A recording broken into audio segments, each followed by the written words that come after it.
Nandito na naman ako. Isang mangungopra na tigaani rin ng rubber sa North Cotabato. Sikat na sikat ngayon dahil sa kanyang pilyong dance moves. Wahahay! Makiindak kay Elias. Sinasabihan nila ako na, pwede ba tayo na lang? Tumatawa lang din kasi mabait naman ako na tao at saka masarap din.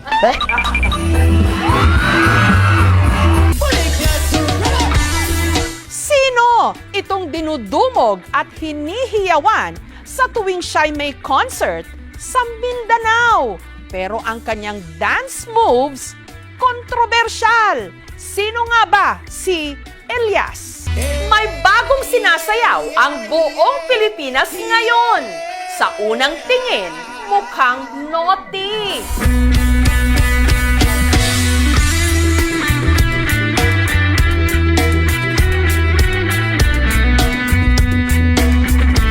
Kaya ang iba nagtaas agad ng kilay.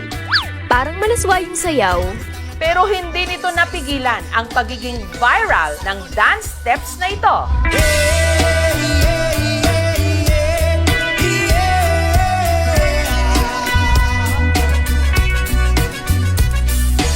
Ito ang signature dance moves ng pinagkakaguluhan ngayon sa mga gigs sa Mindanao. Mag-ingay at say uhahay kay Elias! Si Elias, content creator at band vocalist ng bandang Kalumad. Sa linggong ito, dumayo sila sa Tiboli sa South Cotabato. Ilang oras pa bago ang kanyang set, ang fans, abangers na! Si Elias! Kasi idol namin siya! Kasi ang galing sumayaw! Elias! Oh, hahay! At nung nasilayan na nila sa wakas ang kanilang idolo, ang audience hindi magkamayaw. I love you, Satanay! Isra ka siya dito! Si Elias patikim ng kanyang dance moves.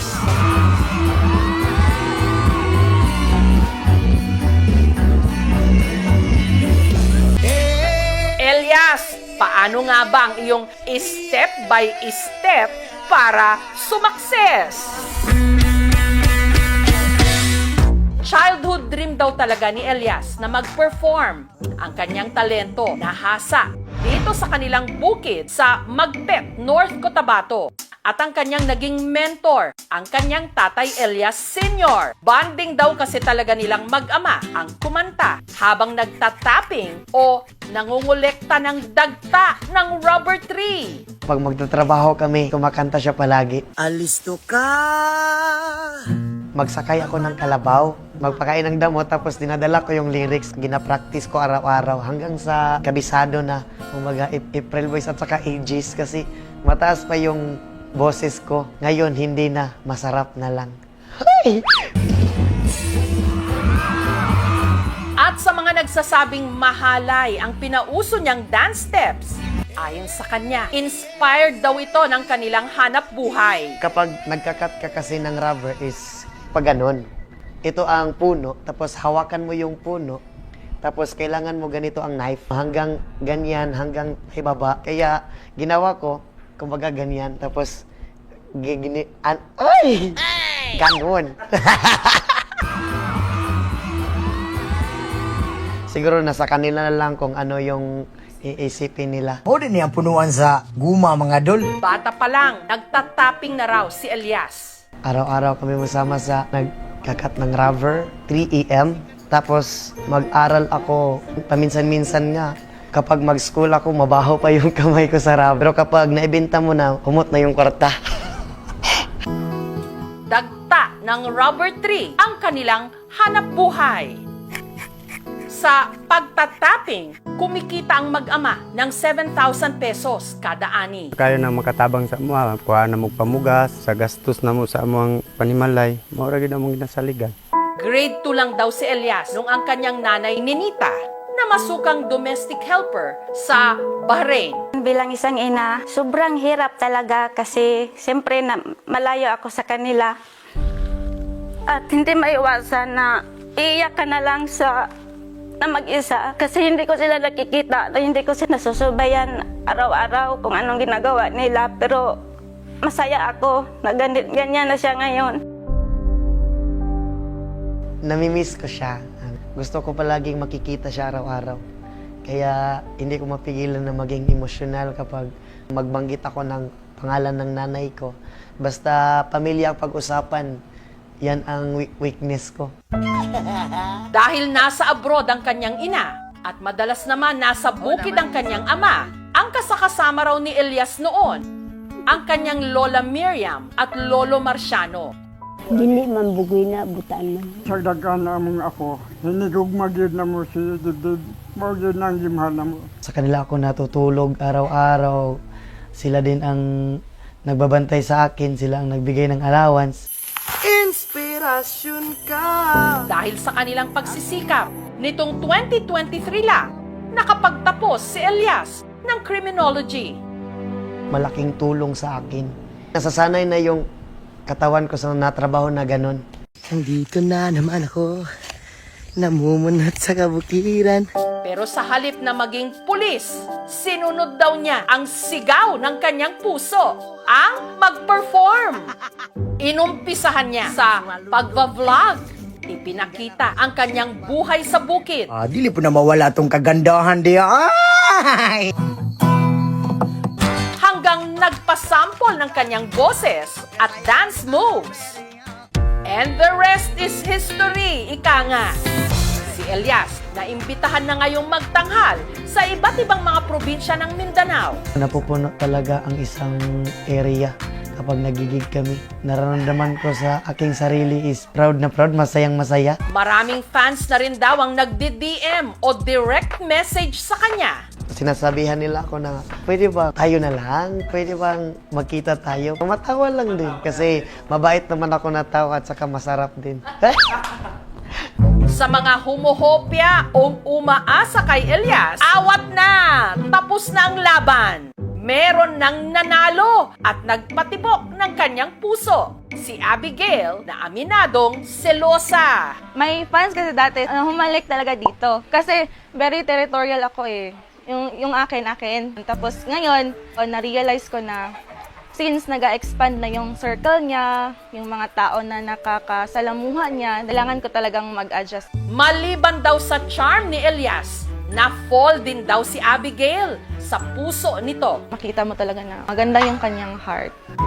At meron na rin pala silang anghel, si Apollo. Si Elias talaga is super hands-on sa aming anak. Paano ngayon? Kasi malayo pa sa kanila. Kung ka siyempre, nasanay ka nga perminti mo sabay. Hangtod niya naabot sa point aing ani, pero okay lang man kay makasabot man pod. Hindi biro yung napagdaanan namin. Ngayon, unti-unti na naming naaabot yung mga sinasabi lang namin dati na kay Inches ka, unta ka nang makatugtog ka sa kanang big stage. Pang, uli na. Mingaw na ako ni mo, Pang. Buntag! Kahapon lang, umuwi si Elias ng Magpet para bisitahin ang kanyang pamilya. Kamusta? Mapiraman ka. Happy na mong birthday oh! Nakipaglaro siya agad sa kanyang mag-ina na miss na niya. I like it. Ay, laki mong gusto. Agoy! Sinamahan din niya ang kanyang ama na muling mag-tapping sa bukid.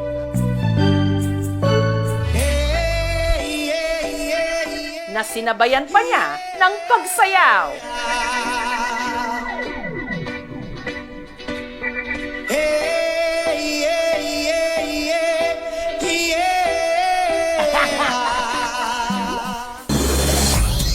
Kinagabihan, diretso naman si Elias sa gig nila sa Cali Fest 2025, Kalinan, Davao City.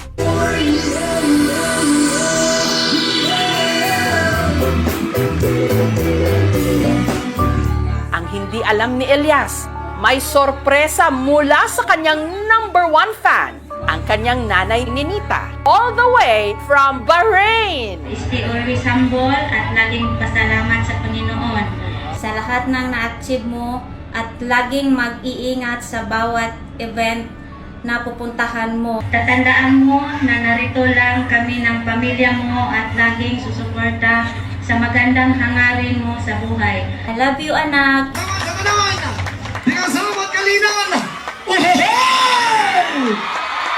Sa ngayon, hindi ko pala kino-confirm ang sarili ko na sikat ako. Paminsan-minsan din, kinakausap ko rin ang sarili ko. Sikat na ba talaga ako? Kailangan ko pa siguro magsipag para maabot yung pangarap ko. Gusto ko kasing whole world. Huy! Pangarap ko na maka-show kami sa iba't ibang bansa. Pangarap na lang man din ako, lubos-lubosin ko na lang. Lipad, saan ang gusto mo? Patuloy ka lang sa mga pangarap mo. Tama yan, Elias. Pag nangarap ka, taasan mo na at ipakita sa buong mundo ang talento ng Tubong Mindanao. Aim high and huha high! Para sa iba pang mga kwentong KMJS, i-follow lang po ang KMJS Facebook fanpage at ang GMA Public Affairs Facebook account. Mag-subscribe na rin sa GMA Public Affairs YouTube channel.